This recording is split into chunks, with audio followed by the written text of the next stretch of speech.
My name is Scarlett Lamont, and of course, you're here at the Palmer Historic Station.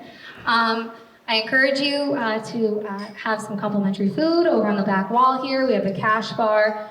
Lane and Hannah are in, of course, the conductor overall, so if you need anything here.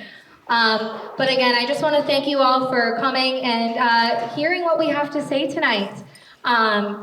Just a quick timeline. I'm just going to do a brief introduction and I'll pass it over to my father in just a few moments. But I do want to tell you just why we are here today. As you know, the Mass DOT has been heavily involved in the town of Palmer in regards to the Palmer Station stop. And if you don't know, we've been advocating and doing a lot of work to make it happen here for the past 30 years. And unfortunately, our work has been overlooked by Mass DOT and so forth. However, what you're going to see here today is presentations that were presented to Mass DOT and our state and federal politicians as well. So we are just asking for your support and backing, and so you can understand the vision of actually what's been going on behind all these closed doors today. So I am going to pass the mic over to the visionary man himself, who saw the potential in the station and the railways here, my father, Blake Lamont.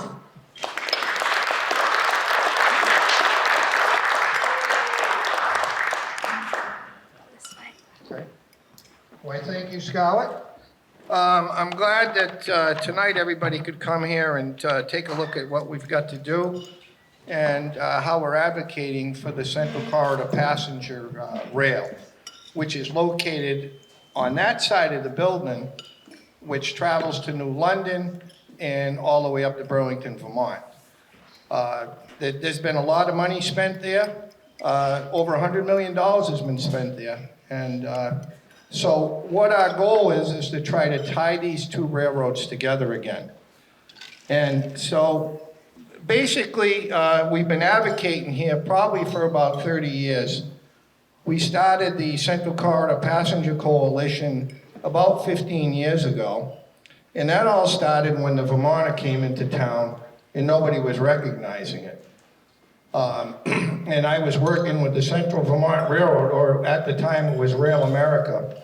And the train was coming into town, and there's a one of these renderings on the draw over on the wall there shows that you also have options here for platforms to tie right into the town as well. And that's the last rendering over there on the left. That was one of the first renderings we did here to show that the passenger service with that Vermonter was coming in every day, was stopping right in the center of town. And that's what got us going on this thought, hey, that train's sitting here every day. Why are we not boarding it? So the fight began, I guess you could say, between the Central Corridor Passenger Coalition and the Knowledge Corridor. So I got to know a lot of people over the years, and we've been advocating. We have 56 towns signed up along this line as well. So we're still advocating, and we're hoping that with everybody realizing the infrastructure that's here, that we'll go over a little more later, that we all can try to understand that it's not just Boston and Springfield. It's, to be honest, I wouldn't mind going to London to Ocean Beach, or down to Block Island myself, or up to Vermont. And I think having that whole connection for everybody would be a great idea here, because we have it here. So it's a matter of making it happen. So that's basically where we're at. So we formed the Central Corridor Passenger Rail Coalition. It's a 501c nonprofit organization. We haven't raised any money yet at all, though we spent about $25,000 advocating at different locations with different people. So one of our ideas down the road will be try to maybe start raising some funds as this thing starts moving along. The the other thing I wanted to discuss was, how the historic site was disqualified, and I'm going to get into that a little more later, but we feel that it hasn't been properly vetted. There's no indication that the FRA was involved. We're just listening to people, and it's almost like a mirage that they've planted out in front of you. And it can be done here. We do know that because we've had, we spoke with the FRA about this as well.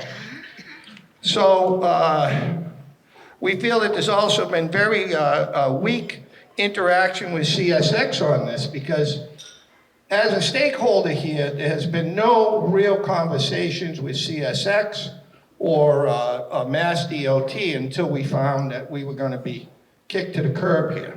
So, those are the things that we want to talk about. We're going to get into that a little more here. So, the agenda is going to be, we're going to try to keep everything structured in line, and we're going to have questions and answers. We want to have that. It didn't happen at the library last time. I got shut down from talking. I wasn't too happy about that. It was just very disheartening to hold such a major asset that was such an asset to the community, and now to be overlooked at. It was quite bothersome to have that happen at the last show, if that's what you were going to call it, a show. It kind of was a show.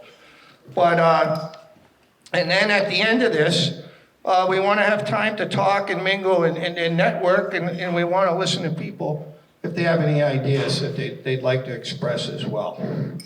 So I'm going to turn this over to Scarlett. She's got a degree in international business, and she's been advocating for the town as well. And I think she's got a great presentation to show you.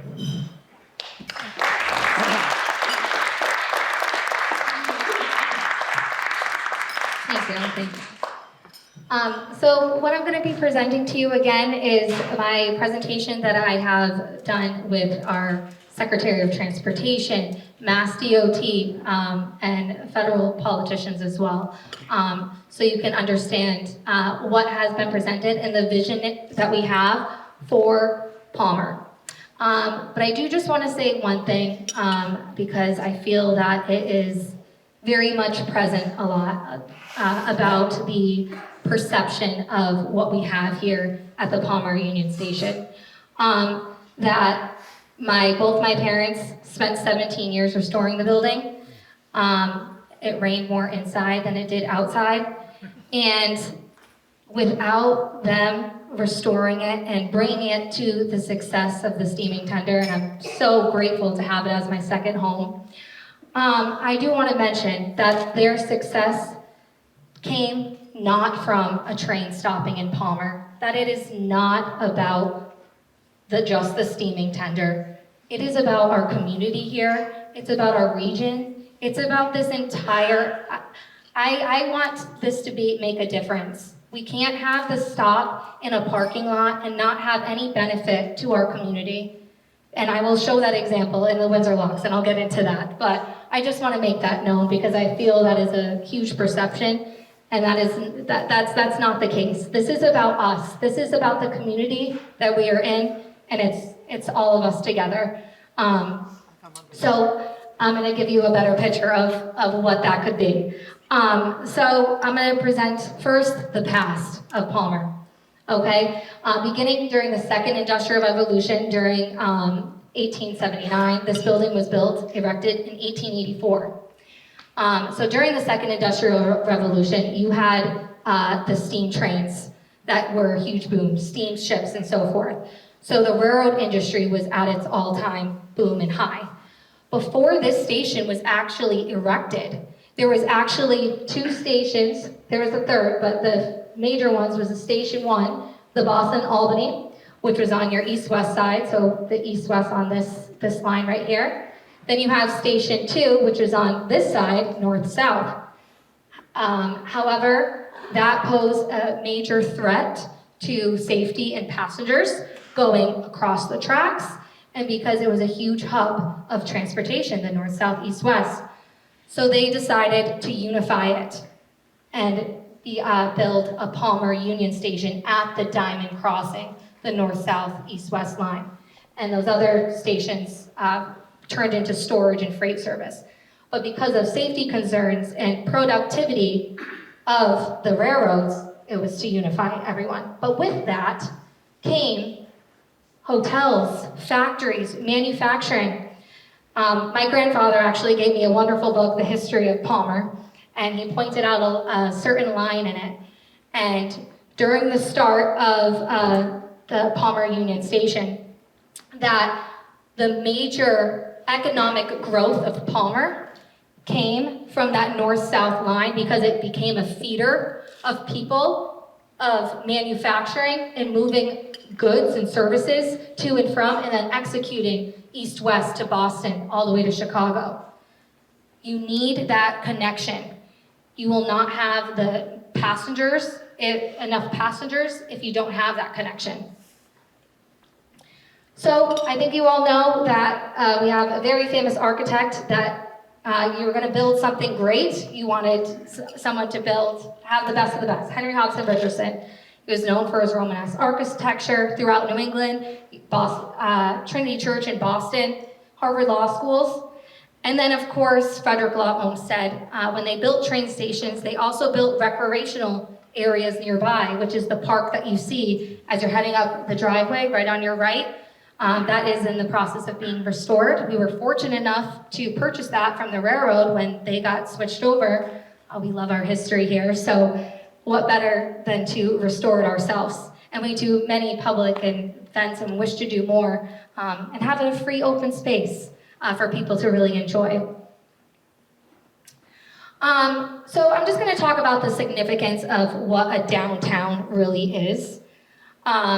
So just to pull out a few main words, but it's the main business district and central part of an area where you have shopping, dining, restaurants, transit hubs, you have your rail service, you have bus service, you have major highways, all in one location, and walkability. That is what creates a thriving community.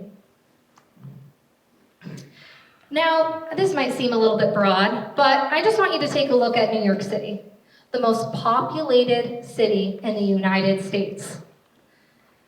Now, let's look at where their two major train stations are located in Manhattan. One of them, the largest train station in the world, which was survived by Jackie Kennedy herself, because they were going to tear it down. You have Grand Central and Penn Station. Now, out of all of Manhattan, Manhattan's huge, but where is their major transportation hub? Midtown Manhattan, in the center of Manhattan. It's not where the financial district is, Upper East Side, it's in the center hub, because that's where you have your people, accessibility. Now let's take a little bit closer look at home. Windsor Locks. Right down the road, about 10 years ago, they implemented a train station, which is right here, which is really, this is the train stations that they build nowadays, and I just want to tell you, it's just a cement platform with an overhang. It's more so of a bus stop.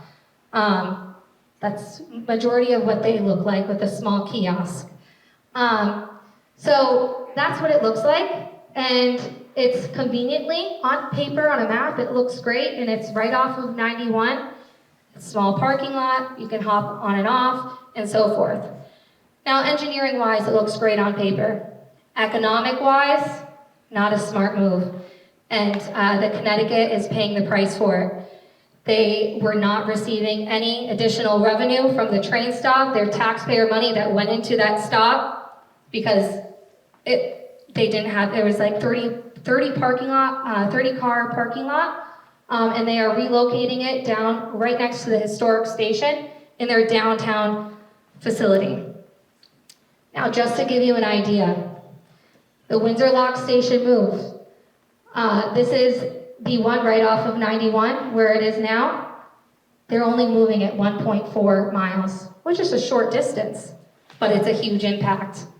People are going to be on their feet in downtown, housing, businesses. Fuss and O'Neill did a wonderful transit-oriented development study that they implemented. Actually, his name is Chris Ferrero. Unfortunately, he was not able to be here tonight because he is way across in another state. But I had a very lengthy, long conversation with him. He's actually worked for Palmer for a bit of time. But he told me his story about the development in Windsor Locks, and he aimed to get this study done initially before the one that beforehand off of 91. And it was a lot of politics that became involved, and he says it's the same story that's happening here in Palmer. And I will be working with him so forth to make sure this does not happen to Palmer, because they made the mistake there, and I just don't want to see that same mistake here as well. So just to pull out a few quotes from that study. It's a 90-page study. It's really not that bad to read. I read the whole thing, and it's very, very informative. It's wonderfully detailed. But just a few things: that the disinvestment, past urban renewal efforts, the relocation of this train station, and a lack of general activity has helped to create a sterile and unappealing environment. The downtown is in state of a crisis.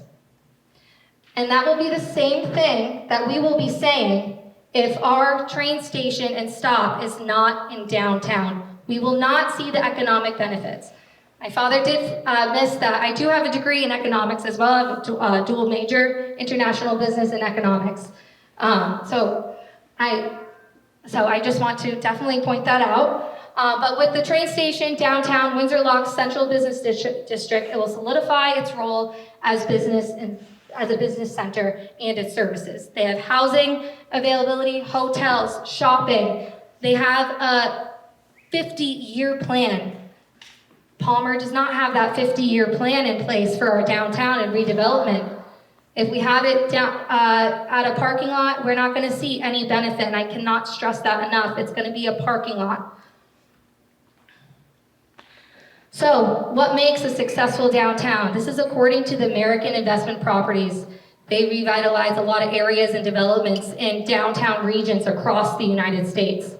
So on the left side is stuff that we could work on ourselves, but out of the long list, we already have. On the right side, these are already the things that we have, such as frequent and reliable public transportation. We already have some benches downtown, street lighting. You need all of that for a successful downtown area. And if it's elsewhere, you have to input that in. There's more added costs. So our downtown Palmer right now, it is vibrant, and it's only the beginning.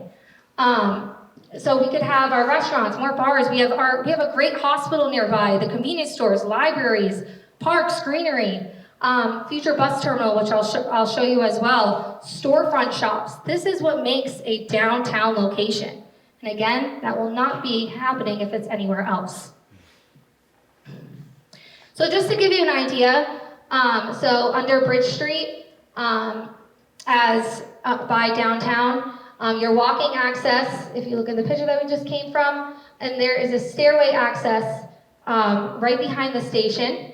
That was once there. It just needs to be rebuilt or cinder blocked. If you walk underneath Bridge Street, underneath the bridge, you'll see cinder blocks. And that's actually, they call it a subway style entrance. And it walks up directly to the back of the station. If you continue down Bridge Street, that'll be your parking and ramp service as well to Main Street. So the little yellow box is where I was talking about the subway access entrance. This is the arrows pointing, that's to Depot Village, and this is to Bridge Street and Water Street, and heading towards Munson, and that's where your parking would be. Our next rendering is right before the diamond, the crossing in the back of the station. You have that little building with the elevator. You have your stairway and elevator access as well, and then you have your platform service on each side. And then this kind of gives an overview of it. I know I don't have that little pointer. Thank you. Okay. Okay, I'm not the best with these.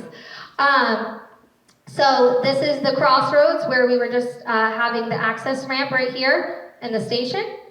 And then this is all your parking right here, right on Water Street, where the field is as well. So this is 680 spaces. That's surface parking spaces. If you want to multiply that times 5, and that's a lot of parking spaces. There's plenty of room.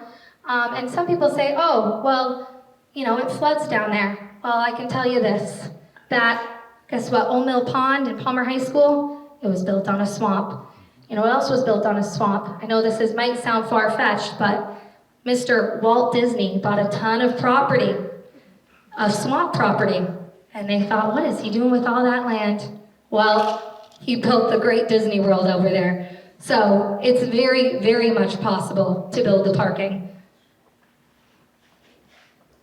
All right, so I'm just gonna dive a little bit deeper onto what the platform could potentially look like. So this is looking up Depot Street as you exit here today, okay? From the signal to the bridge is a 903-foot platform. They're asking for 800-foot platform. To give you an idea of an 800-foot platform, that's the size of an airplane, okay? Springfield doesn't even have the size of an airplane. Your subway stations in New York City do not have the size of an airplane for passengers.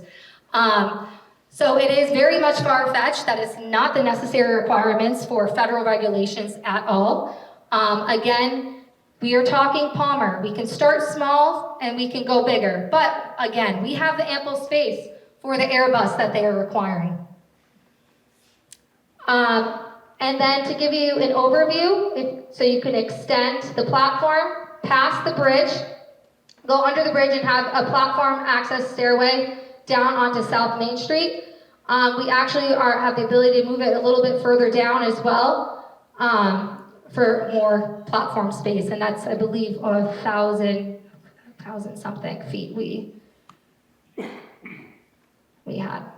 All right, so we just talked about the length of our Airbus platform. That is the requirement and is very eligible to do as well, and the connection to downtown. And then we have our north-south line, which I do want to make note that this line has the green light for passenger service as well. But they'll only improve on that investment because of the ridership if this is to happen here.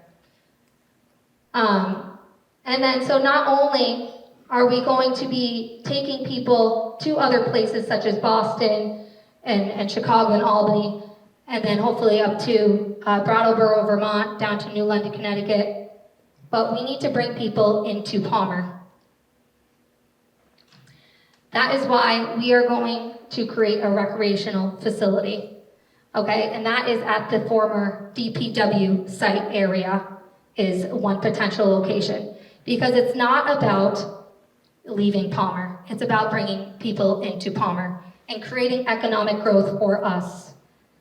So I had a lovely opportunity to go to Scandinavia. We went to Denmark, and we went to Tivoli Gardens. It's actually one of the oldest amusement parks in the world, and it's actually where Walt Disney had his inspiration. And then also when I was doing my research for the design and concept of our downtown, I discovered this picture here. And it was from redesigned for the Holbrook site. And I instantly, when I saw it, I thought of Tivoli Gardens.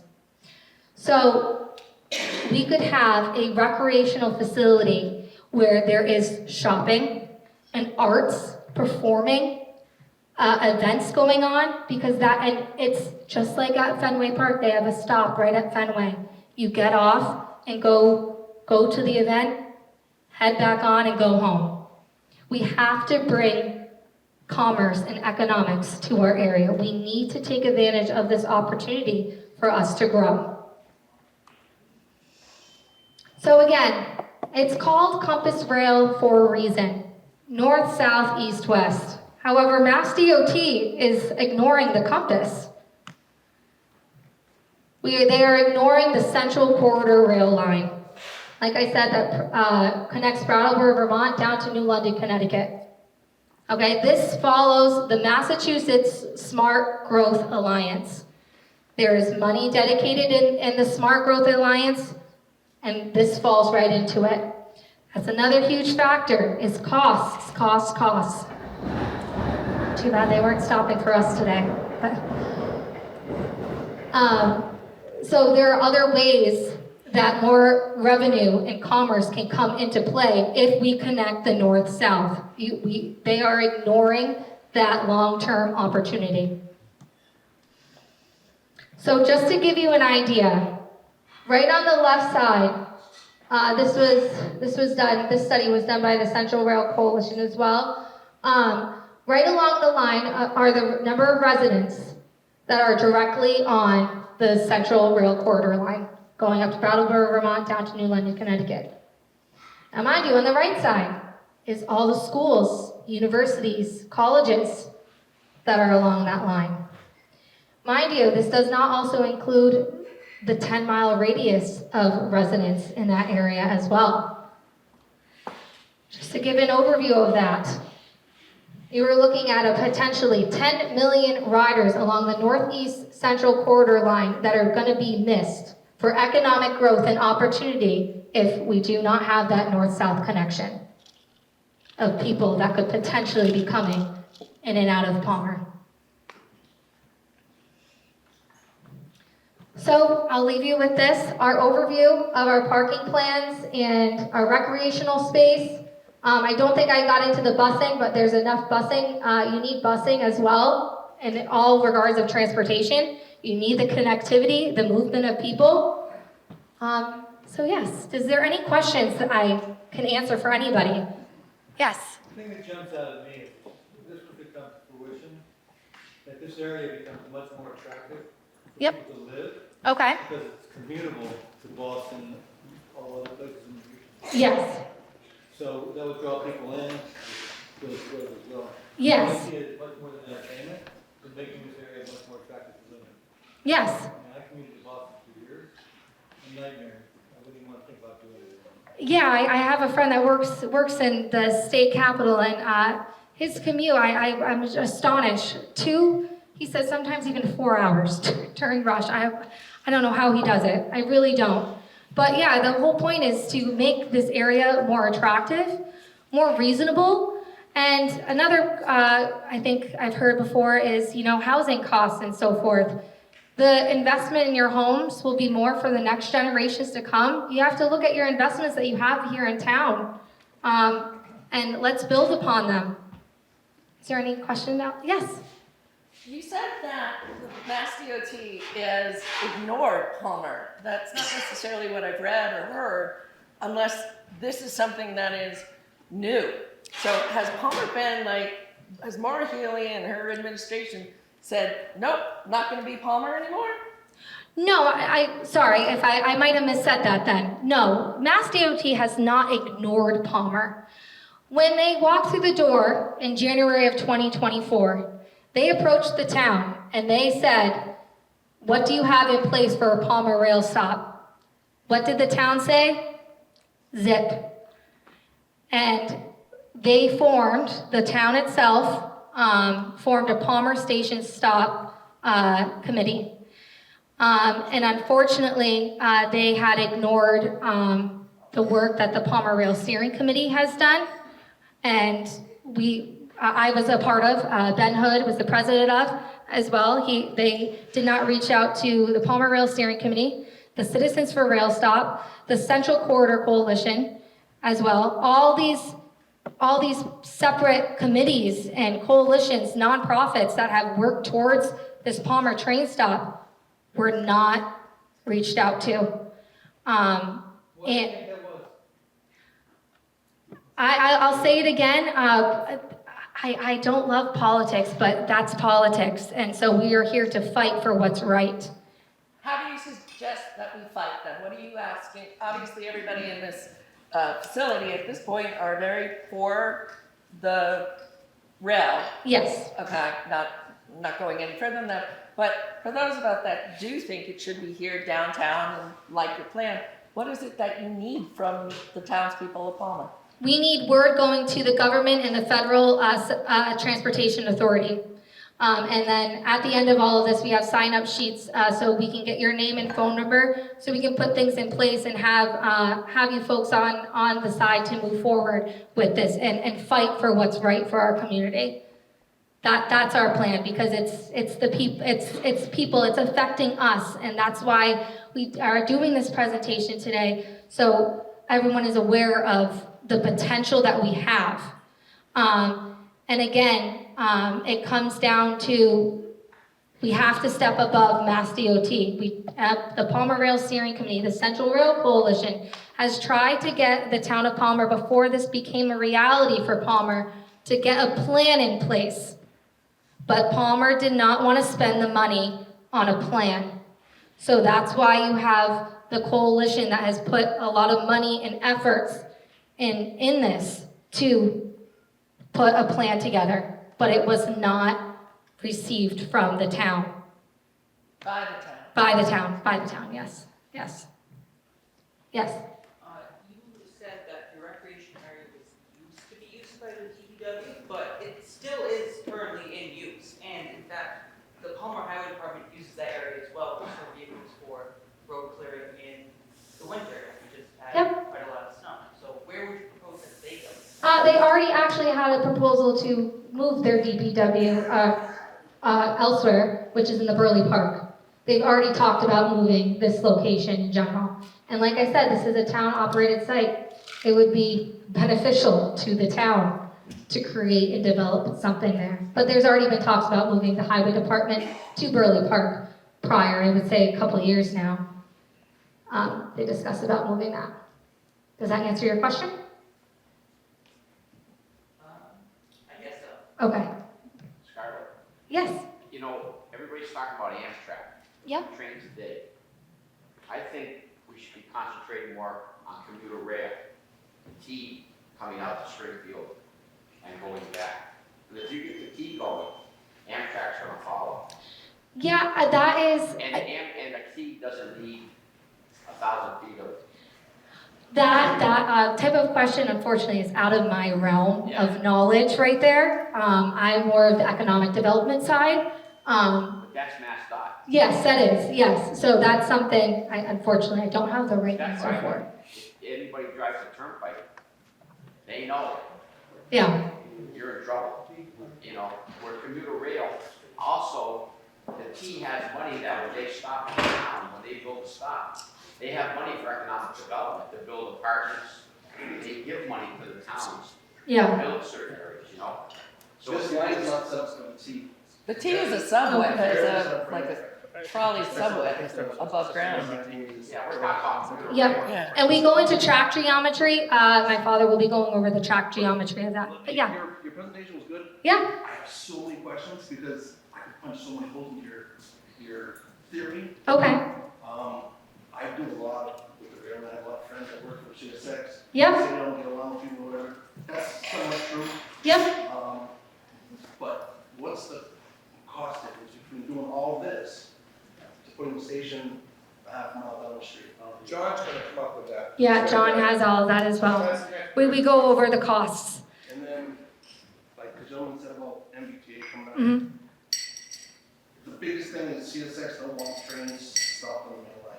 Yep. I can't wait to see what you guys have planned for that, but I know for a fact that Pittsfield, Mhm. they did this pilot program. Yep. They said you guys, Amtrak could run a train from Albany to Pittsfield, and if it works out, Amtrak has to spend extra money to extend the siding, because they don't want passenger trains stopped on the main line. Is that kind of covers everything? Yeah, we go over, that has to do with the track geometry and the how double tracking So is. another question. Yes, okay. Your pictures that showed the platform, Yep, and the track is butted right up against the wall just about, yep. so your plans are to cut the wall? Nope, there is enough clearance for that, and that we have that approved and engineered and approved by the FRA The itself. bridge, because They the mentioned- town said that the bridge was, they didn't want to fix the, because they had a washout, remember back in the 90s, was it 96, 95? when they took out the train. Yeah, that, They didn't want to fix it. They said if we go into it, it's gonna be a big project, a lot of money. Well, that needs to get addressed as well. yeah. John, I think you But should. what I'm saying Oh. is, who's gonna pay for this? Because Well, the state. It's The- in our presentation, we'll get to it. Yeah. Yeah, in regards to the cost, with the South Main, the bridge, this is the bridge that you're talking about right here. There's actually room enough for like five tracks there. There's only 3 there right now. But there is plenty of clearance there. And again, was approved by the FRA underneath the Central Rail Coalition. And that's why we didn't throw that in those plans just to say do it. I saw Yeah. I'm watching, Yeah. I'm asking questions. Oh, yeah, absolutely. I'm not here to piss anybody off. No, yeah. We want questions. That's why. And then Absolutely. If they were to build a station down the track, half a mile from the center, Yes. you guys couldn't work out something where we get like transit people back and forth, you know? Well, I mean, it's the same scenario that you see in Windsor Logs. You could say the same thing. Did that work in Windsor Logs? I think Windsor Locks is probably a lot bigger than Palmer. And Palmer, no offense, but I don't see a lot of people coming to Palmer. I really don't. You know what? The same thing happened with the Palmer Rail, the train station. That's fine, I won't ask no more questions. No. No, but I mean, John has a lot of that information that he's asking. Yes, from. yeah, I know. John has it coming right up. She's very intelligent, I just want to. All right, I think I have time for 2 more questions. Okay, go ahead. Sorry. My concern is, well, my question is, how much of the project is dependent upon federal money? We have a new administration, and I'm not hopeful that Massachusetts is going to get much money from the new administration. Is it project dependent upon federal money? There is money allocated for the Northeast transportation of rail under the FRA currently. Does that answer that question? Yes? Okay. What is that, from what I understood, you talked about the Airbus needing that much Yep. railway, but there are levels of it, and that's the higher level. What is the lower level, and what is it that you need changed in order by? They want 800-foot high level platform, and we have 930. They just want high level. That's all they all only care about the high level platform because it's ADA accessibility, the whole thing. Right. Wasn't there a category that they had made, quote, for this rail that needed to literally come down because it wasn't necessarily necessary for as many people as they said? I'm not sure. I'm just going by what Mass DOT has said to us, which is the 800-foot high level. They were not interested in any low level, even though it's not necessary to have that much high level, but that is what they are stating as a requirement. And I am going to pass this over to, okay, sorry, one more, sorry. Yes, You've done a lot of work here in this presentation. thank Is you. there an application deadline? What? Is there an application deadline for all your work? In other words, do you have to meet a certain date to go forward? And approximately, I think it's about two weeks or so that VHB will be releasing the station location. But like I'll say this, VHB is just doing a recommendation, okay? We need to fight for Palmer right now and for Palmer's economic growth. And Palmer's economic growth will not happen if it's not at the crossroads and not at the downtown location of Compass Rail, the north, south, east, west. Okay, I'm so sorry. I have to pass it over to John, and then we'll ask questions with him, and then we'll have more time for more questions at the end as well. But McElduff, sorry, I always call him McElduff, but John, he is a Palmer investor in town, but he has his background in civil engineering in the eastern state, and he's going to tell some story of his hometown as well, what happened in their downtown facility in Beacon, New York. All right, thank you.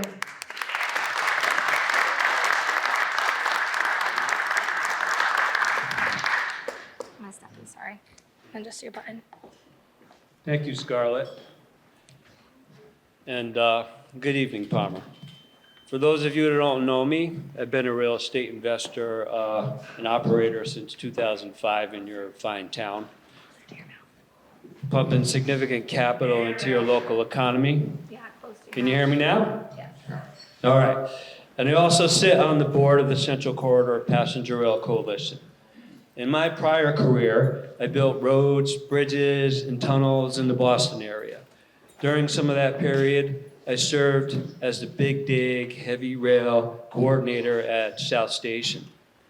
That experience included building temporary and permanent railroad bridges and miles of track infrastructure. I worked every day with Amtrak and MBTA to keep their trains moving with massive construction going on all around us, underground and overhead. It was a real good experience for me, and I'm thrilled to use that experience to help Palmer to get their robust passenger rail station at this Union location. Over the past 6 months, I've observed Mass DOT departing from their mission and 50-year plan, and this is a page from their plan. It was very recently released. On the right-hand side, you see up top there, safety, and that's their so-called priority areas. In terms of safety, Mass DOT does not plan to remove a very dangerous switch, which is directly behind my shoulders, here at the historic station. I'm sure everybody knows, but in railroad terms, a switch simply moves traffic from one track to another. But it's a mechanical, electrical device. Problems can happen. And DOT does not plan to move that out of here on this project. It's confusing to me. On that switch, CSX travels across it every day, as well as Amtrak. Amtrak goes out to Chicago and back once a day, if I'm not mistaken. Switches are a source of danger and derailments and are best suited to be placed far out of town and not close to public spaces, especially in a central business district.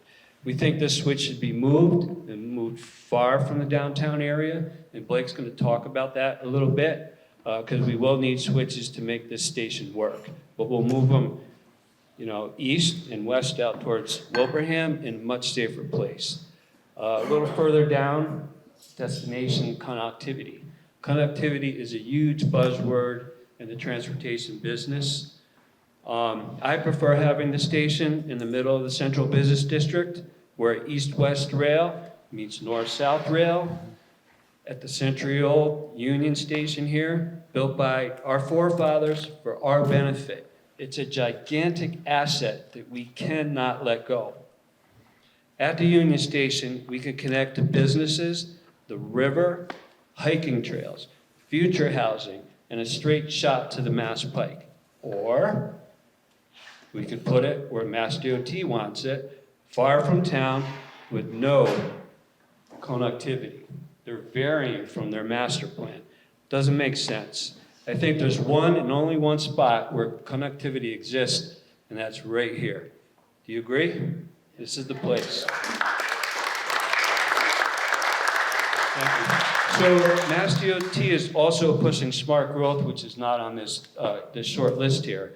But part of that includes building new affordable housing. As we know, housing is just ridiculously priced nationwide. But the way to solve that problem is to build more. So they put a station on the edge of town, and they expect us to build housing out there, next to a factory, in a field, or on a highway. That makes no sense. There's a buzzword in smart growth that developers and planners use. It's live, work, play. A buzz phrase, rather. Live, work, play. Can we live, work, and play a mile and a half from here? Or can we live, work, and play right here in this village? This is the place for smart growth. In 2022, whoops. So this is just an aerial view, very similar to what Scarlett showed, but you know, we're here at the X or the Union where the two tracks cross. You can see the density here. This is downtown. And the other locations that DOT is proposing are far out, a mile or so east on Route 20 is probably where they're going to recommend it be in a couple of weeks. In 2022, the Commonwealth passed the millionaire's tax, devoting additional dollars for education and transportation. This initiative is generating about $2 billion a year. Governor Maura Hill recently announced that she plans to fund a greater percentage of the millionaire's tax towards transportation. Right now, the split is about 59% education and 41% transportation. If she gets her 50-50 split, there'll be hundreds of millions of more dollars for transportation. She needs to get that passed by the legislator, and hopefully that'll happen. She has 2024 surplus dollars of $857 million up on the top here. And then it's projected in 2025, it'll be another $756 million. If you combine those two, you have $1.6 billion available for transportation across the Commonwealth. This is for new transportation initiatives.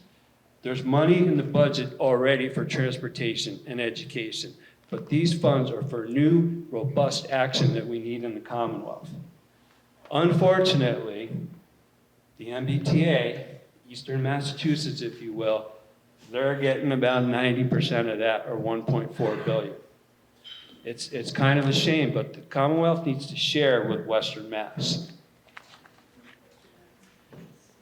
After I speak, Blake's going to explain some of the costs of the track, switches, and bridge work required for this site to be viable. Those costs are nowhere close to the $1.6 billion that our governor and our legislators can easily put into this infrastructure that we need here to easily compete with the other sites that the Commonwealth is looking at the edge of town. Mass DOT doesn't want to spend the money in Western Mass. Instead, they want to build the station here quick, cheap, and easy on the edge of town. Sadly, the T's getting 91% of the millionaire's tax last year and probably the same this year. But don't you think the governor could share more with Western Massachusetts, right? Absolutely.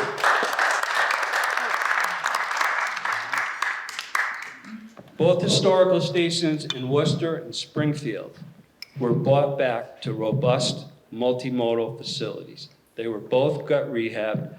They both have new bus stations attached to them. They both have all kinds of attributes that make their downtown, their downtowns thrive. We need to do it here.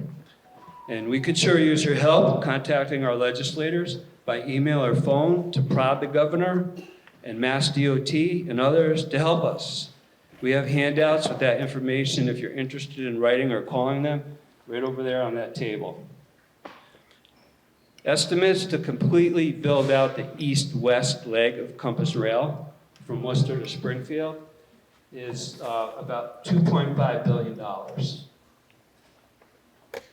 This would include double tracking the whole way from Worcester to Springfield, all the rolling stock, as we say, or the trains, the locomotives and the passenger cars. And everything else that goes in it, track, signal, and all of that. And it'll be capable of multiple daily trips. Currently, there's about $108 million in play for what's called early actions in the engineering world. This is simply for designing and planning. The construction money will come hopefully in the future. The Biden infrastructure bill was made law. Those funds will flow into our State House and out here to Western Mass. Congressman Richard Neal, when that bill was passed, he was right out there at Union Station the very next day saying he was gonna build this line. It will get built. Very recently, Mass DOT approved $38 million for the design of improvements at Springfield's Union Station. So it's $38 million. What is it for? It's design. It's a design contract. But it's to fix choke points in the rail, platform improvements, and signal and track work. That's boring infrastructure stuff, but it has to be done. It has nothing to do with the station. It has to do with moving trains quick and efficiently. Similarly, in Worcester, they just finished a new platform, so now they have 2 platforms in Worcester, which will be very helpful for us because they can have 2 trains in there at the same time. That was $45 million. There it is right there. You see there's, right here, there's a tower to get you back down into the station. It's 400 or 500 feet long. And on the other side of that blue bridge, there's a passenger elevator that gets you into a new parking facility. I think it's about 250 spots. But my point is, they're spending money in Worcester, they're spending money in Springfield on infrastructure. And we need a little infrastructure outside of the station, and we can do it. If Mass DOT were to site the station in Palmer at the historic location, the additional infrastructure to keep it here would cost less than 1% of the build-out. So I'm going to go back to this prior slide. Blake and I think it would be a lot cheaper than $25 million to introduce new switches and a diamond, which is where two tracks cross. But I use $25 million as the cost to do that. It sounds like a lot of money, but man, when you're building a road or a bridge or a railroad, the numbers are big. They're just big, and that is a small number in construction terms and engineering terms. But if you look at the whole value of the Compass Rail project, $2.5 billion, the cost to simply put in these switches and a diamond is 1% of the whole project. So wouldn't you think Mass DOT would have it such that it would be a pleasure for them to build the infrastructure here because it's an insignificant cost, and we know the Federal Railroad Administration and other agencies in the federal government will step up and probably pay for this. Okay, so they're going to save a few bucks and keep it on the edge of town, but there's no return on investment. When the station's located outside of the central business district, the economic activity and taxes, they're just not there. But in the CBD, or the central business district, they are. Palmer will come roaring back to its former glory. There'll be payroll tax, commercial real estate tax, business tax, licensing, other fees. You're building an economy and it starts to rev. A larger commercial tax will relieve you all, the people in Palmer, of the current high real estate tax that you have. The more commercial tax you have coming in, you can drop your real estate tax. How cool would that be? That's a good thing. But anyway, 1% is what we're looking at.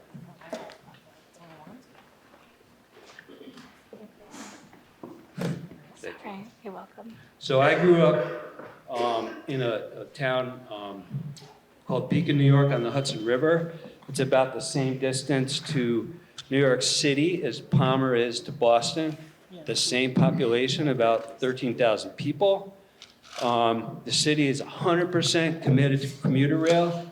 As a kid, we had one ratty supermarket. All the storefronts were boarded up, not all of them, but probably 50%. The homes were tired looking. There was about 50 parking spots at the train station back then. But today, nothing's boarded up. These are some photos that I took. Everything was renovated. It was just amazing.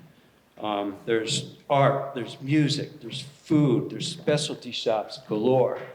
Right there, you just saw a couple of New York City people. They come up on the train from Thursday to Monday, and they spend big money. It's absolutely crazy what happens.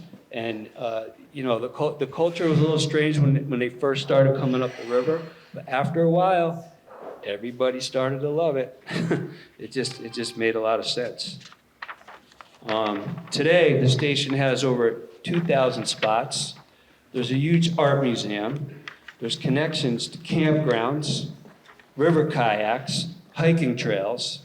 Every single mill in our town, and we had about the same number of mills that you have here, every single one of them has been converted to condominiums, and they start at $1 million and they go to $4 or $5 million.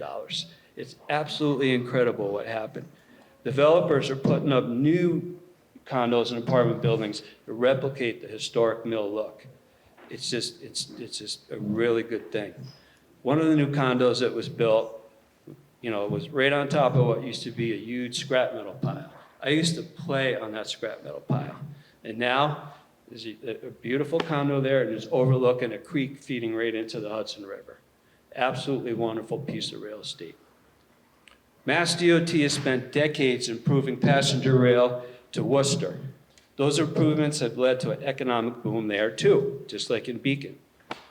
The things that happen in my hometown are happening there.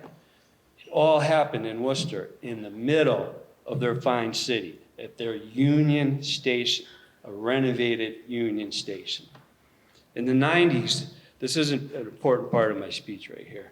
In the 90s, Mass DOT struggled to convince track owners, CSX, Freight, to move commuter trains through the Framingham-Worcester stretch. Continue. Okay, My video. Trip times were lousy, commuters were upset. Freight trains had priority over passenger rail due to their ownership.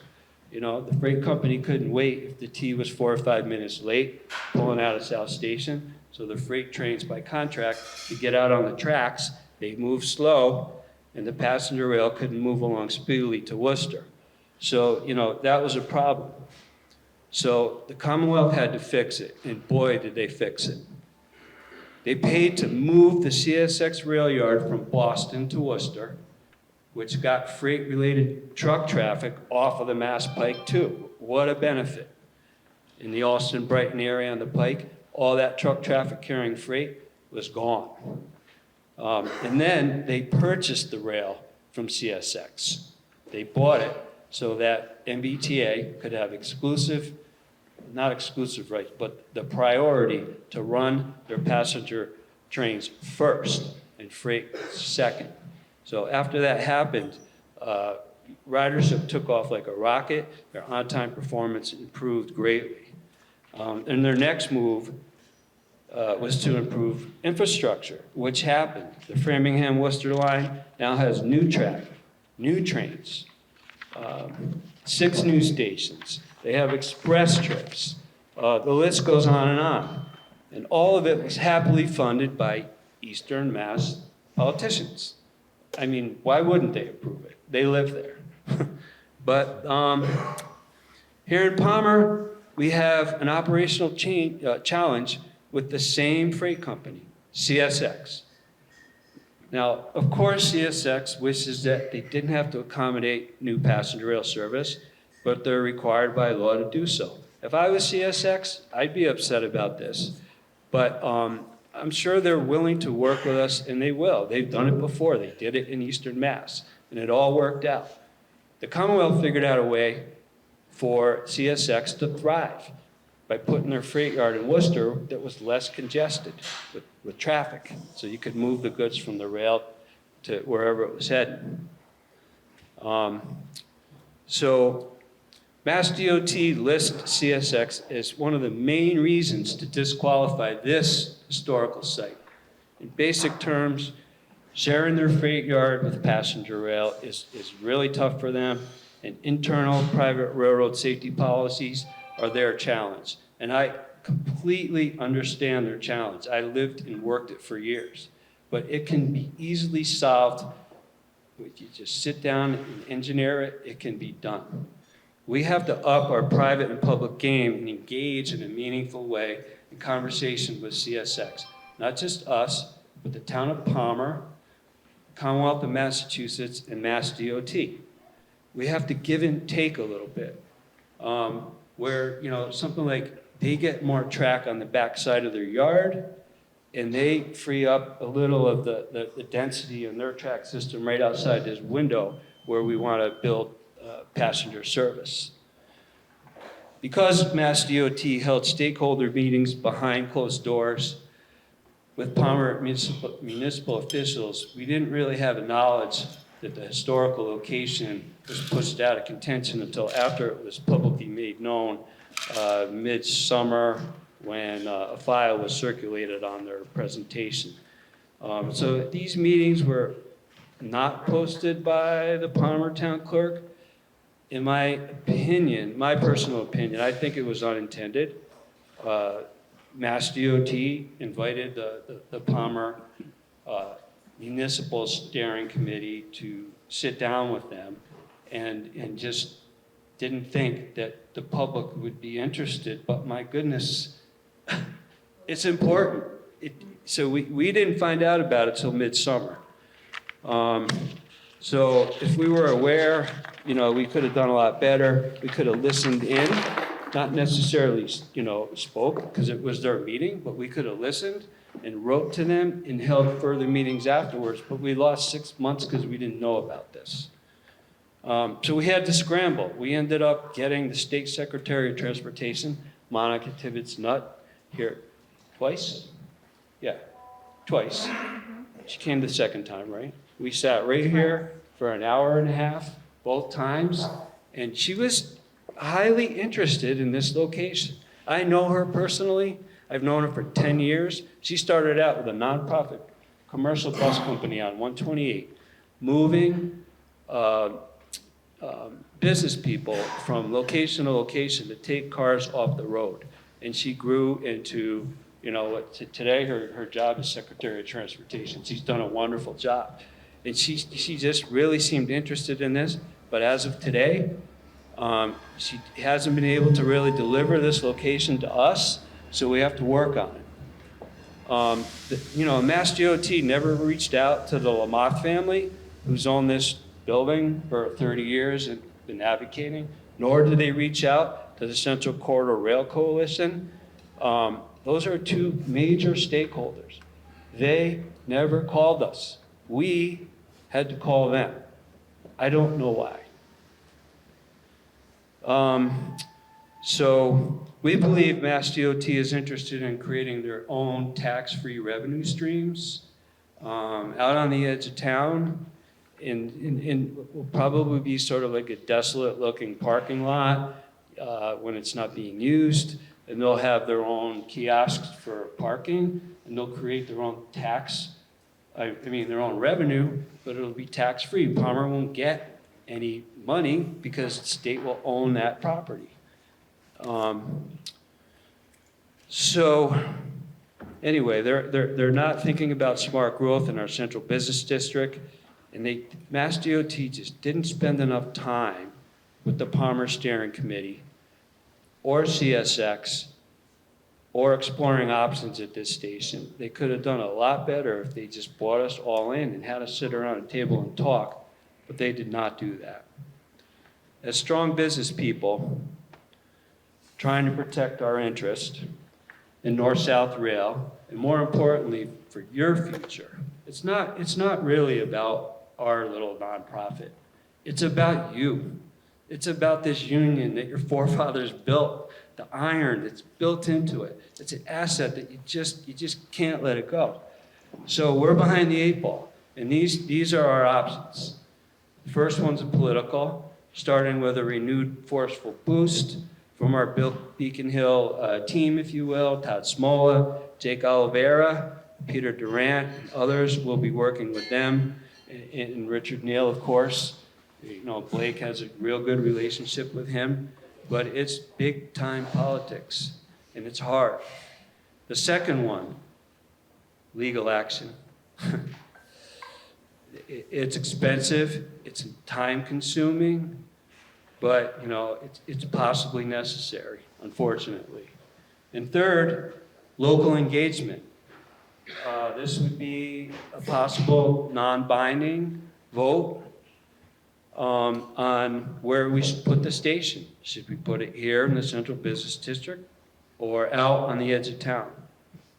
So by a show of hands, who thinks this community, I'm not asking you how you would vote personally, but by a show of hand, who thinks this community would vote favorably to have the station downtown and not on the edge? That's a huge percentage. So it's kind of confusing when you think about the Palmer Rail Steering Committee and why they didn't end up with a similar result of all those hands that just went up. But I think it was just because Mass DOT and their consultant had a lot of engineering and business experience, on a big scale, and the folks in this town that were on that committee just didn't understand all that could have happened. Like, if I was sitting on the committee, I could have suggested switches here and there and this and that, but I wasn't there. So, anyway. So I'm going to take questions for about 5 minutes, and then I'm going to turn the mic over to Blake. So if you have questions on my content, I'd be happy to answer them. Yes? What stood out to me is when you showed the want list or need list from the state, there was nothing in it for economic development. And when I've talked to politicians about where the trains stop, my degrees are all in engineering. And I asked them, why don't you put north-south and east-west? That's the only place it should be technically and economically. Their answer is that Boston doesn't care about the economics here. I can't argue that. I agree. I live in Eastern Mass. I love it out here because this is closer to the community that I grew up in. And my parents fought like crazy in Albany for funding for example, my younger brother has Down syndrome. And it was so hard to get money, in the less populated areas, but you can't give up. We're going to work hard, we're going to work as a team, and we're going to try to get this station approved for everyone's benefit. Yes? Yes, ma'am. Has your coalition had contact with the Chamber of Commerce for Palmer? And if so, have they helped or have they hindered? You want to answer? No, we have not had help from the Chamber of Commerce because unfortunately we have not paired up with them, to be honest. But it's an excellent idea too. Yep. Thank you. Thank you. Thank you. Anybody else? Yes, sir. When I want to settle a deal, we should have to put together a strong economic case, but it doesn't do me any good to complain about what hasn't happened. I apologize for my voice. I have Parkinson's. Okay, that's fine. Sometimes hard to hear. But has the coalition done an economic case for this project as you see it? Because I think if you ran the numbers, if what you say is true, not only would it be good for Palmer, it would be good for the Commonwealth and make a positive contribution. Absolutely. And when this station announcement comes in a couple of weeks, it's our job to prepare, an economic analysis of this site versus their site. And we're going to blow it out of the water because. I would go beyond this versus that. Yeah. But to make the case, to say why, not only do hearing makes sense, you have to make that case. But why it's fit for the town? Can I say something? Couldn't hear. So the company that did Fuss and O'Neill, I talked to Chris Ferrero, who headed that whole project. He has put me in contact with the people to get that done for Palmer for this stop and for downtown. But that has to be presented to the town, or, if we get the proper funding to actually head it, because you're looking at a close of $25,000 for a study like that. But that is the number that I received for something like that. But it doesn't sound like you have a lot of time. Correct. So what you need to do is take your assumptions, put numbers around them, why you believe what you believe, make the best case you can, and earn the right to come back and argue with it. That'll be our pleasure, and we're on it. Thank you. Good question. Yes, sir. So you said 2 weeks they're gonna decide? That's what we've heard, but you know how government is. You're waiting for them to decide to go argue your case, or? No, we're working every day to build our case. Wouldn't it be better not to let them decide without your input? We've tried to communicate with the State Secretary of Transportation and others, and it's very difficult. So once they decide, you guys can present a better price, right? And you're hoping that they switch their decision to this? Yeah, that would be the goal. That's the goal. We're not Anybody going else? down without a fight. Yes, ma'am. Yeah, Oh, yeah. yeah, yes. Obviously, you need more than just that, more people than to make a statement and show their preference. So in the limited time, what has the coalition planned on getting it out there to other people in Palmer that don't get the journal, because that's how we found out about this. Don't get the journal and have serious Yeah. intentions that they would want it here downtown, and get them to do something. Is there a Facebook group? Is there, what is going on social media wise? I haven't seen anything, The so. simple answer is, we had a website years ago, rebuild it, and get more information out there. And, you know, Lamas is very good at that kind of thing. And we will communicate. I will just say, I'm not fairly new to this coalition. I've been working behind the scenes, but I've definitely set my foot in because yes, there needs to be a younger generation to get the word out more. I've had my sisters help as well, spreading the word about it, because it's very, very important that we have the community's backing and the region's backing as well. But we have resolutions all up and down the the central corridor line from all the towns. There's over 50 resolutions. 56 supporting resolutions for this rail line, and that's with the local governments to have our back for the central rail corridor. That's with government, but now it's time for the actual people and community outreach as well. Hopefully that answers. Okay, I'm gonna take one more question and then go to Blake. Yes? Is there a way to get information into Palmer Journal, into the Ware station, so that the public can hear the pros of why? We can definitely work on that and do better. You could also write into your local papers with your opinions, and you know they will print it, I would think. Anyway, so now we're gonna have a long question and answer after Blake speaks. So I'm gonna turn the mic over to him, Blake Lamoth. He's a business ally, a friend. We're quite different in terms of demeanor and hobbies and professions. John, But quick question. Those three options, are any of those meant for us? no, this is what we're, unfortunately, we're behind the eight ball. So these are the kinds of things that we're gonna look at. We might do one or two or all three of them, only time will tell. But anyway, Blake and I, you know, we're different in a lot of ways, but we have one very strong similarity. We'll do anything to preserve this Union Station so that we can have travel in all four directions on the iron roads that were built by your forefathers for your perpetual benefit. We will never quit until it's a reality. So thank you, and good luck, Blake.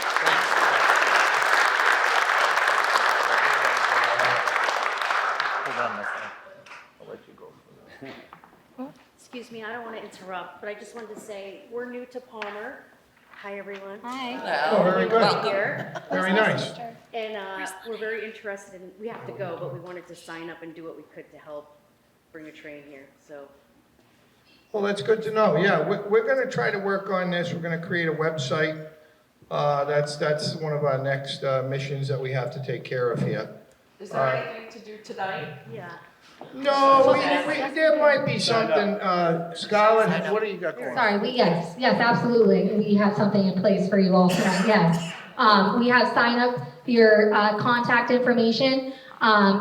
Phone numbers are wonderful, emails, and your first and last name, because yes, that is my next step, is getting an official website up and running and putting all the work that we have put together for the past 30 years and put it all there. And then you can see the people that are working, our mission, and if you would like to be a part of that as well. So yes, that is the very next step.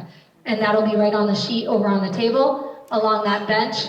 Just so you know, that came out of Penn Station. My father refurbished that bench over there, which is now destroyed, so we just got that as well. All right, back to my Blake.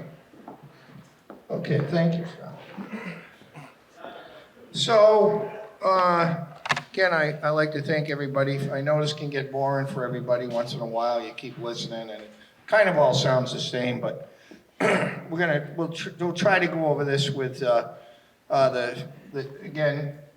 Palmer Union Station, the north-south connection, and that's what this is all about. We know east-west is going to happen here. So when everybody tells you, oh, we're worried they're going to pull out of Palmer because we're giving them a hard time, that's not the case at all. The case that we're trying to implement here is the north-south connection, because we get the north-south connection, we trigger overnight stays, we trigger commerce, and as soon as that would happen here, you would see industry coming in and you would see hotels going in as well.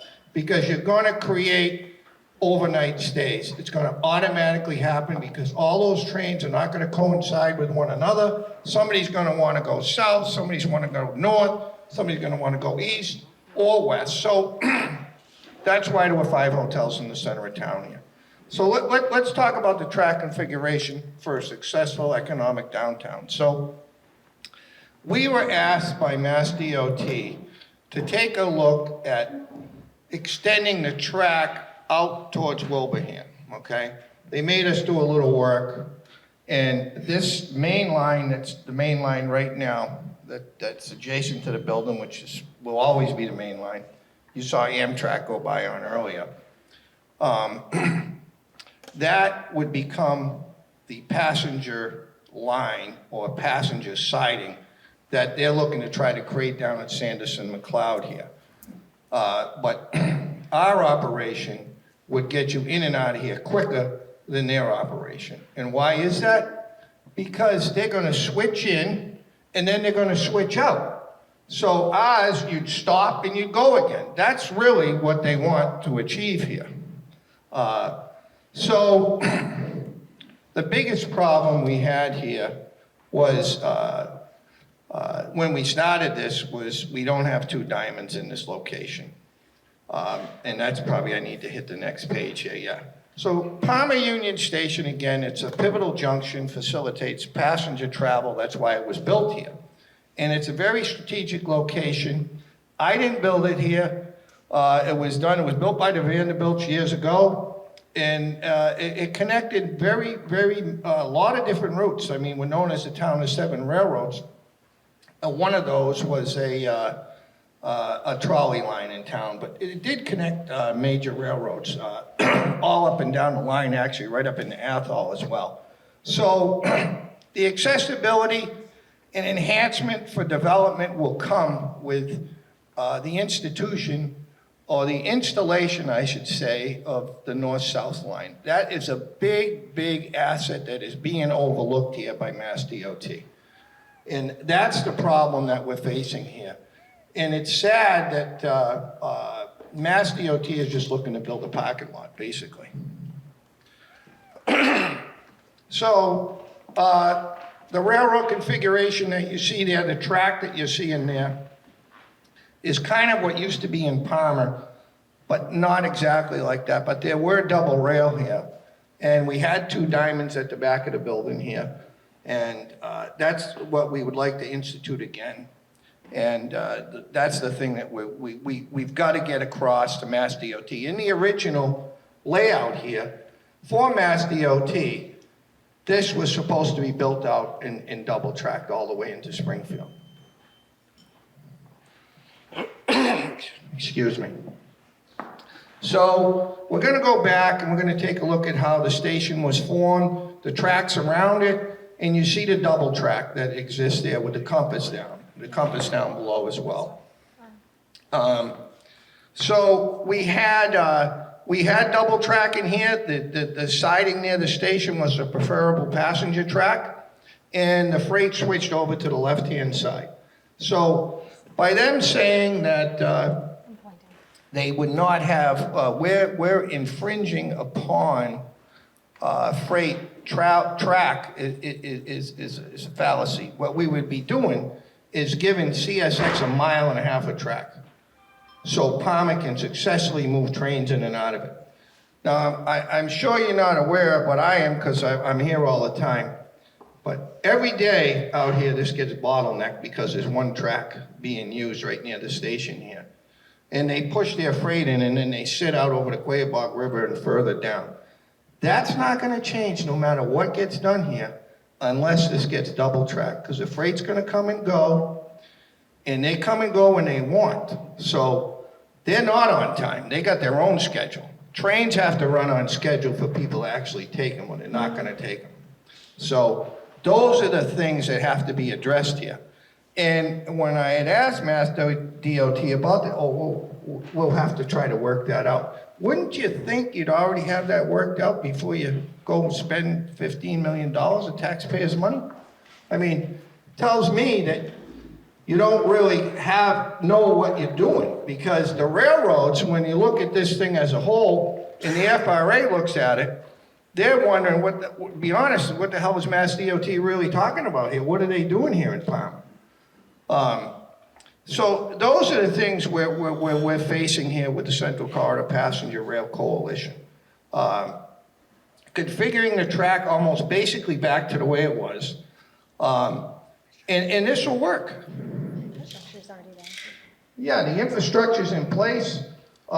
This would be the rail line that we would be reinstituting here. It could be switched back in and over, but there's room down there for 4 different, you could put another rail under there right now as well. So those are the problems that have to be solved, and what we would be doing is we take this high-speed turnout switch out of here, move that high-speed turnout switch down into Wilbraham, and then the main line at the other end already has another high-speed turnout switch at the other end. And you're talking about $800,000 for a diamond, $500,000 for a switch. So it's not real big money. So this may be a little confusing here, but I know it looks like a cruise ship, but we really want to train the cruise right through here smoothly. So we put this red line in here, which shows you that double track back in action. And what that does, that is not the main line, that is the freight line. So that freight line now is being used to push freight in and out of Palmer. The steaming tender you can see is that little diamond location there. And it divides itself up between South Main Street, the Stone Street Bridge, Route 20, and then Kings Bridge Crossing, down by the Turley location down there, by the home of Pat Turley. That's about as far as it goes out. So the idea behind this is to get Palmer back on track, create a passenger siding right here, and it can be solved very easily. That was the original layout here, so they downsized this. I don't know when this happened, but originally it was supposed to get built out, and then they're squeezing money out of it, as usual. But to have success, you're gonna need 2 rails no matter what. Okay, so Scarlett and I are gonna try to go over this. These are the things that were done by Mass DOT, which are really, not all, they're selling their own narrative is what's going on here. So A is Mass DOT, and B is our answer to what is happening here. So Scarlett? Okay. All right, so again, these are the flaws that Mass DOT has presented to the Central Rail Coalition. And we have presented, these are words for you guys, but we've already sent facts and figures back to them with FRA approval. But just to give you an idea of what we have been doing behind closed doors. So they had mentioned that removing, for costly purposes, that we would have to be removing a switch and signal reconstruction. Okay, so I'm going to try to give you a briefing on that, basically. No matter what you do, whether it's down by Sanderson McLeod or out on Route 20, you're going to have signal reconstruction anyway. So that goes without saying. But the safety concerns for the downtown is another thing that we've been really trying to get changed around here. One of them is we have a high-speed turnout switch here, which should be moved or relocated. And the reason that got installed was when they had the Rationalization Act here, when Conrail was formed, and the railroads were almost out of business. They tore a lot of track up, and they tore a diamond out, and they removed a lot of items that were in place. So that's one of the things that has occurred here in Palmer. That in order to make success again here, it's going to take rail and it's going to take the ability to pass trains back and forth. All right, Mass DOT is also concerned about extending the yard access track for CSX.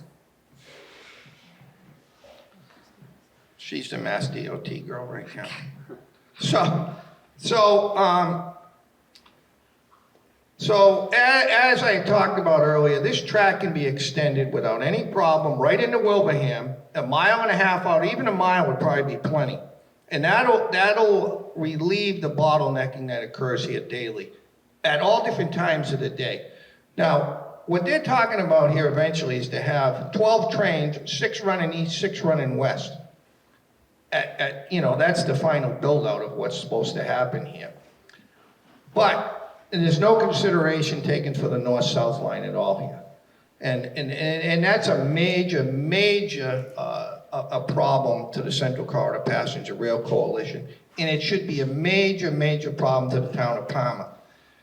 If we don't change this, what's going on, let's face it, the taxes have gone up, and they'll keep rising up unless we create some commerce here. It's not going to change. I've been here 35 years now, and there hasn't been much that changed at all here. The only thing that's changed is the cost of living has gone up for everybody. That's what's basically happened here. So, and let's address the storage track area as well. You would actually end up, CSX would probably end up with 2 miles of storage track by the time it was done here.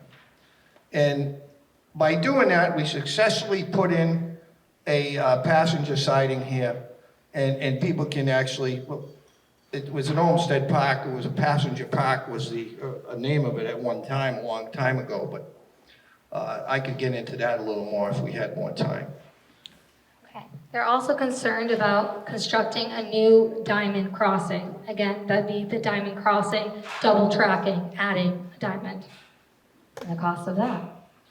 Yeah, so the construction of the new diamond is minimal to the cost of potential ridership. To promote good ridership, you're going to have to build this thing up. John actually showed you some of the costs. We're talking about maybe $25 million to change everything and put it in the right perspective here. It could be a little more, it could be a little less. So those are the things that need to be addressed here. And we're getting the short end of the stick here. I'm telling you right now, if you look at all the studies that have been done, they all were to build parking lots, okay? There was no connectivity here.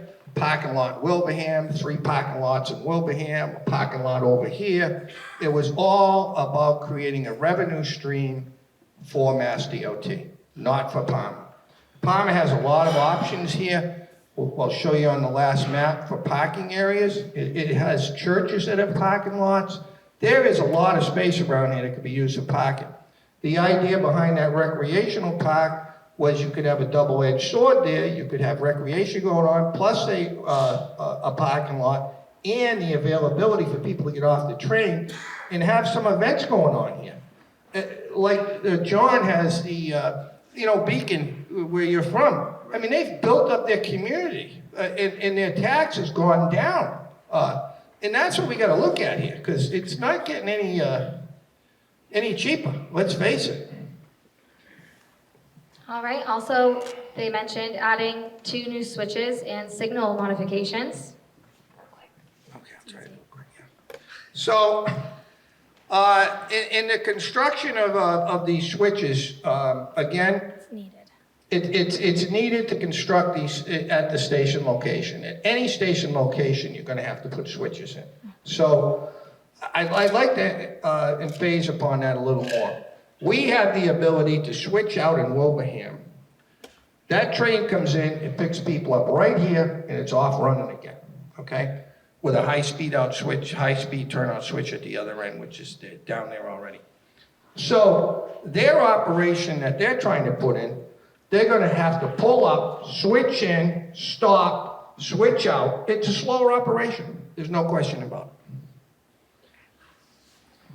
Right, the reconstruction of the Quabog River Railroad Bridge, which is on Bridge Street, which is the bridge directly behind the station, which I explained in the previous presentation with that subway entrance underpass. We figured it'd be easier to do it this way. She's Mass DOT. So, all right. So, there is one track now currently going over the bridge, and according to CSX, the bridge inspector that I have spoke with a few times on this, that there has been no track traveling over the bridge on the south, let's call it the Main Street side, and his opinion was that the bridge is probably in better condition than the side that's getting beaten down every day by the freight trains. So that's not going to be a problem. The bridge over here on Bridge Street, heading to the highway department, that's going to need some work, and it's going to need some mitigation involved with that, and a stairway and whatnot. But listen, we used to have a stairway that connected to downtown. I can't tell you how many older people, residents that lived here, says, "Oh, I used to come up and get the train here from the center of town all the time." Why is that going to be so difficult to reinstall? It's not. It's really not a big deal. I believe that these people have got their own agenda to create their own parking area and their own revenue stream, and they're gonna use Palmer as a parking lot off the Mass Pike. All they'll do is bring people in off the Pike to park cars, and that's what this will become, a parking lot. And we will not see any generation of growth or smart growth the way this is laid out right now. Right, and then they also mentioned the reconstruction of the South Main Street Bridge. Okay, so that's a false narrative. I can tell you that right now. That is just a bunch of baloney, if that's what you want to call it. That bridge has been built to handle 5 tracks under it. It's actually been widened when it was put in there. And I think it was 92. I mean, we were shut down here for many, many years. It was kind of an hindrance upon us. But what I want to say is that bridge has got no impact on what we're trying to do here at all. By putting in these switches and creating this passing track and connecting us back into the downtown. When I was at the library and I listened to her to say, "Oh, we're going to have to reconstruct that bridge on South Main Street."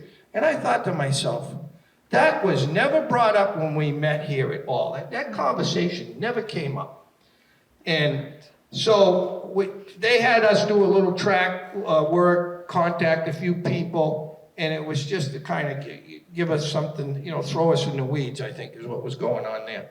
So a couple things we did here is, when it comes to that, there's a gauntlet track that can be put in. A friend of mine, Greg, had sent me that picture over on the right there. It might be also, okay. Here's a gauntlet track. You know why they put those in? Freight goes by, passenger service kicks over to the left-hand side, and then you're back on again. This could easily be done here as well if you had to do it here. So the narrative they're selling is a false statement. These things can easily be achieved here with engineering. It's not a big deal. And we have the space to do it there. There's a lot of space here. There's 12 feet there of room. You only need 8 feet for high-level boarding, 12 feet for low-level boarding. And there's tons of low-level boarding all over the place. The federal regulations do not require you to have high-level boarding. We've got Mass DOT out here selling their idea of what they're doing in Boston and everywhere else, and they're trying to mandate what's going on. So what happens is no, this can only be done where we want to put it, and that's what's happening here right now. All right, I'm going to try to finish up with this because it gets a little lengthy at time, but the Redevelopment Authority put this plan together years ago. Bob Havlis, Architectural Insight, helped us out a little bit here, and this was probably done, I would say, 15 years ago, but it's been improved on over time and over time. But the original idea was to create a theme park in an area so people could congregate, have livings, live in a town where things were going on. And it's not just about people leaving Parma, because all of us may take the train every now and then, or there may be people that want to take the train that have to take the train every day. But that'll be a handful or so heading to Boston. But we have to look at our parking lots, the asset that is in this community, and we need to utilize it. The steam and tender, we restored the station, but what we've presented on this plan are platforms, parking lots, and we want to see people, okay, the train's going to be here at 12:15. Okay, let's go over and get lunch at Figlio's, or let's get, it has to be beyond just this building, because that's what we want to see. We need growth here. We need smart growth, and that's what we got to try to accomplish here. Questions? Any questions? Okay. Oh, questions? Yes. Said that Thomasville could be influential where they were replacing the new site.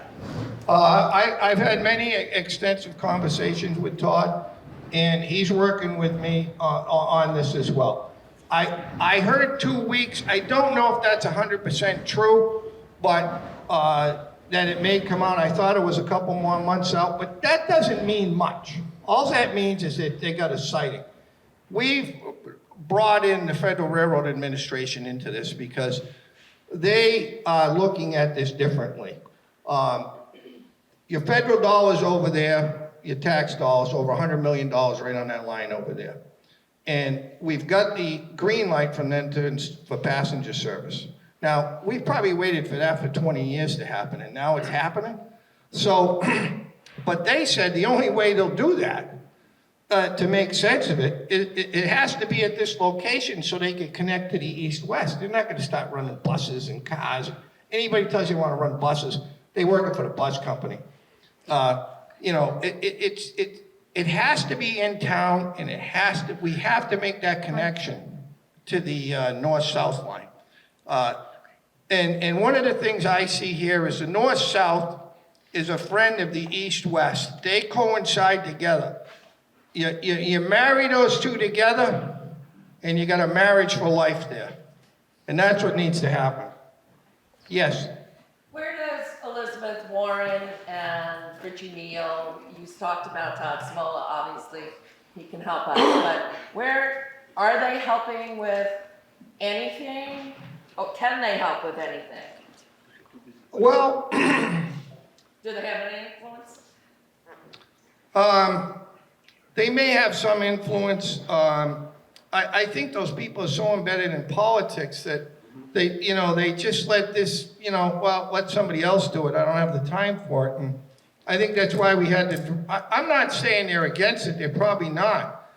But they'll listen to VHB and they'll say, oh, well, we've hired the right people here to do the job. So they must know what they're doing. And that's how these things get all screwed up, to be honest with you, because it happened right down in Windsor Locks, the same problem. And now they're fixing it 10 years later at the expense of the taxpayer, and they create these jobs, and they want to monitor all the money.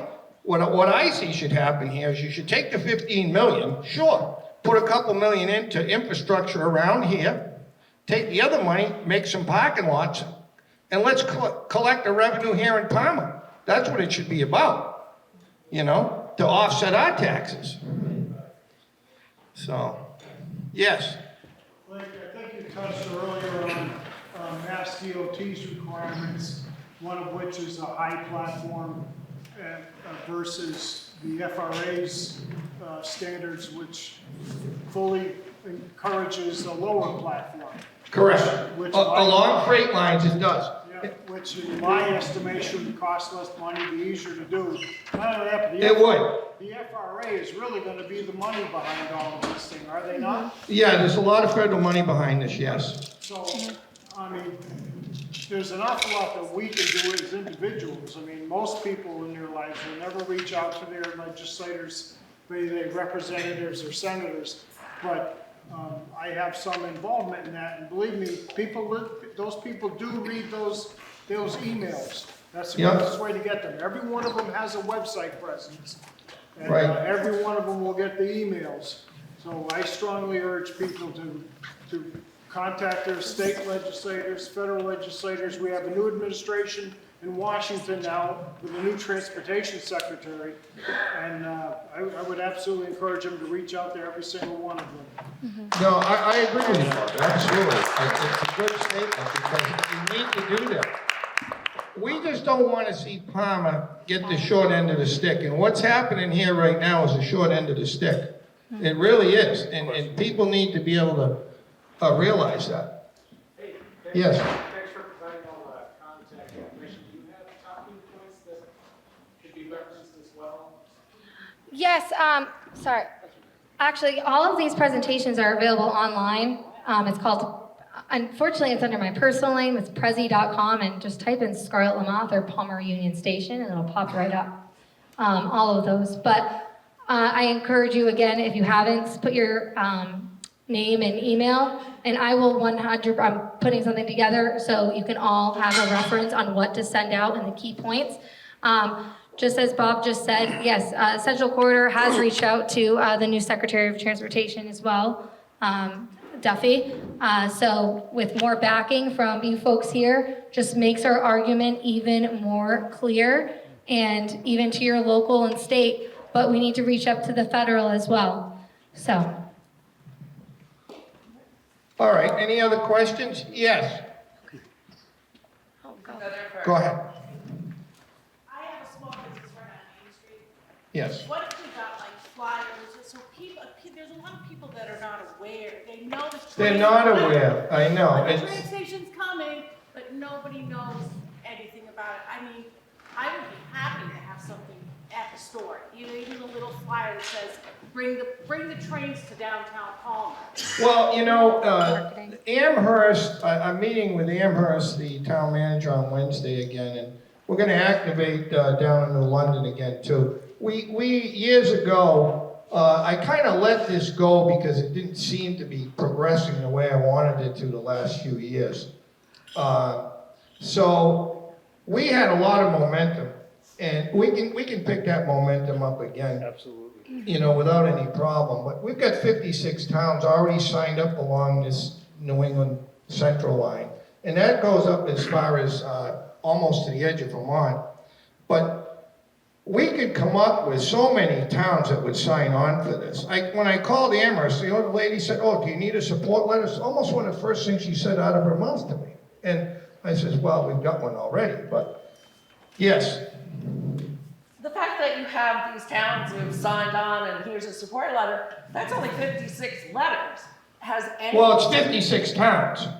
But it doesn't matter, it's only 56 letters.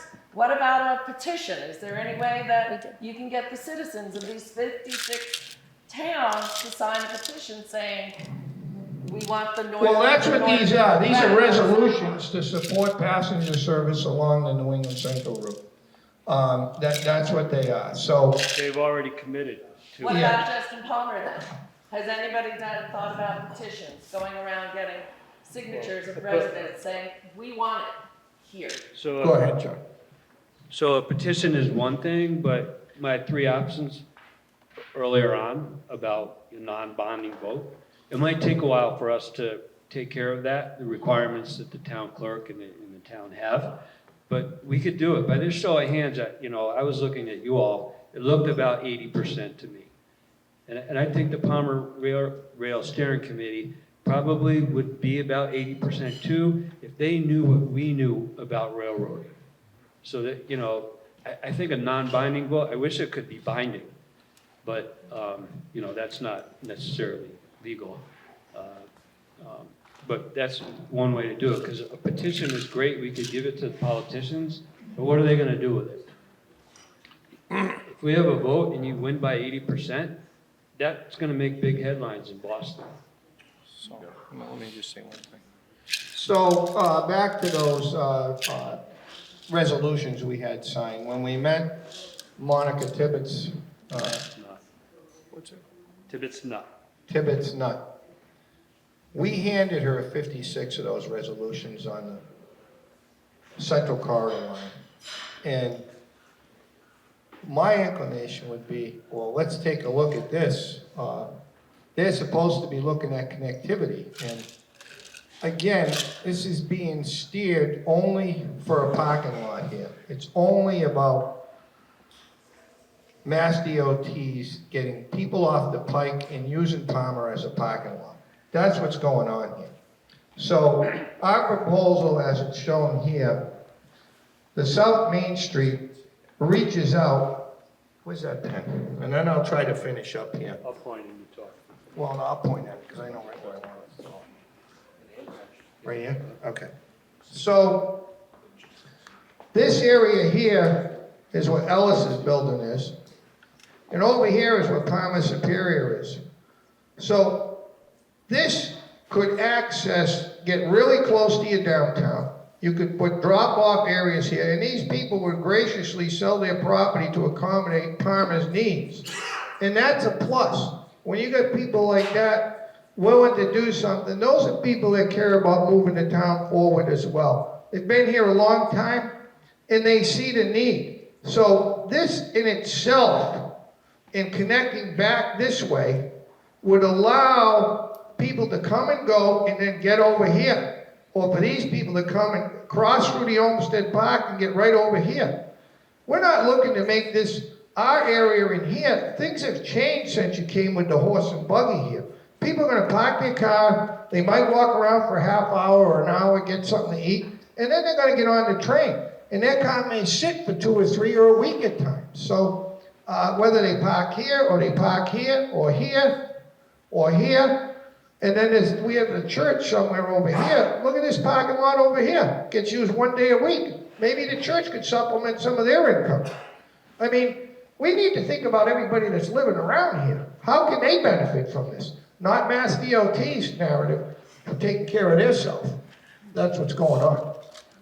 Yes, sir. You make it sound like it sounds to me that the state has their plan to build it away, not a walkable distance to town. Correct. And do they own that property? Like, who's giving them the? Well, it's Sanders and McLeod own that property there. And of course, like anybody that owns property, they probably wouldn't mind selling. Okay? Our goal for this place is not to sell it. That's not what we're all about here. Okay? We're about making this a thriving area for people to come and go. It's a beautiful building. It was built for the public to enjoy. So, but back to this area here, this becomes an easy, accessible area to be utilized for drop-off areas, for parking, access right down to the railroad tracks if necessary. Let's fix the bridge that's been broken for 20 years, okay? Right here, busted. You got design sheeting sitting there. Been there 20 years.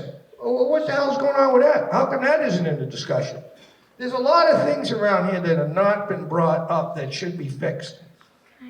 So that's where we're at. Yes, Scott? Sorry, I just wanted to add on to that.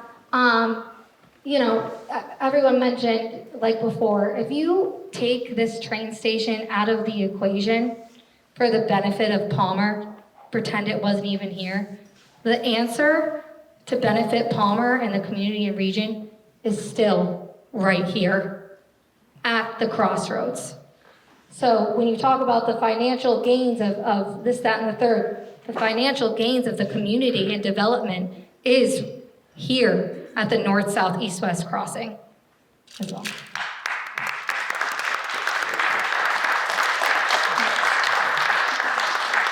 Paul? I'm just curious, Blake, if you or anybody in the committee there has kind of put a quantity of benefit to the CSX Railroad after the traffic improvements. That has not happened yet. We're just getting some connections for that.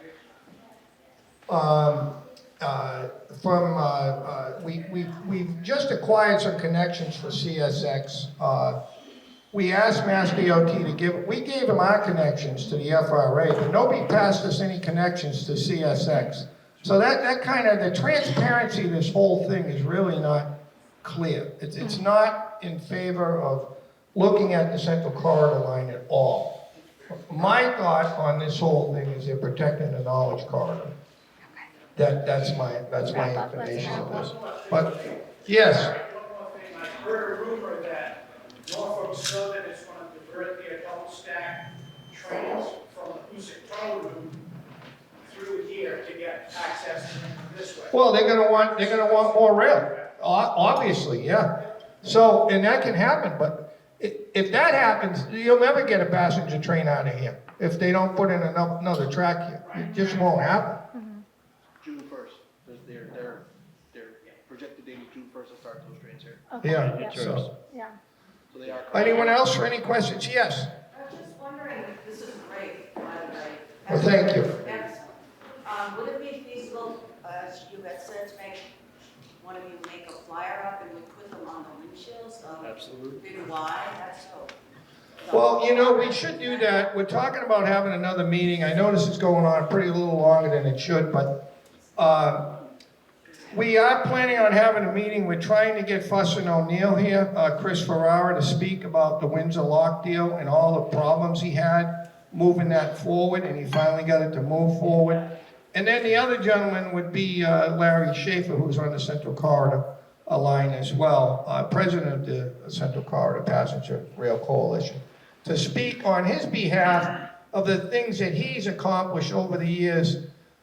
He's about 75 now, but he's done a lot, and he's seen a lot, and he's worked in different towns with different railroads in creating passenger service as well.